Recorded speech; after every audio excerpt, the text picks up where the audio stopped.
Harsh actions ని మనము అడ్డుకోవాలన్నమాట. ఈ నో చేంజెస్ యొక్క వీళ్ళ యొక్క ఐడియా ఏంది? వీళ్ళు ఏ విషయాన్ని ఫాలో అయ్యేవారు? గాంధీజీ చెప్పిన ఒక ఐడియాస్ ని ఇంప్లిమెంట్ చేయాలి. మళ్ళీ గ్రౌండ్ లెవెల్లో విలేజెస్ లోకి వెళ్ళాలి. అక్కడ క్యాస్ట్ సిస్టమ్ కానీ వేరే ఏ టైప్ ఆఫ్ యొక్క ప్రాబ్లమేటిక్ సిచ్యువేషన్స్ ఉన్నా అన్నింటినీ రెడ్యూస్ చేయాలి. వాళ్ళందరికీ మళ్ళీ నేషనల్ యొక్క యూనిటీని తీసుకురావాలి అండ్ నేషనల్ ఇంట్రెస్ట్ ని డెవలప్ చేయాలి అని చెప్పి గాంధీజీ చెప్పిన వాటిని ఫాలో కావాలని చెప్పి డిసైడ్ అయ్యింది వీళ్ళు.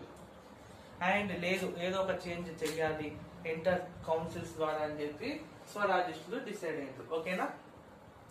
యాక్చువల్ గా స్వరాజిస్ట్ కి ఒక పార్టీ ఉంది, దానికి ఇంకో నేమ్ ఉంది, కాంగ్రెస్ ఖిలాఫత్ స్వరాజ్య పార్టీ అంటే ఆ పార్టీ నేమ్ అన్నమాట. ఆ పార్టీకి ప్రెసిడెంట్ గా సిఆర్ దాస్ ఉన్నాడు అండ్ సెక్రటరీగా మోతీలాల్ నెహ్రూ ఉన్నాడు. ఓకేనా? అయితే స్వరాజిస్టులు అందరూ కూడా డిసైడ్ అయ్యారు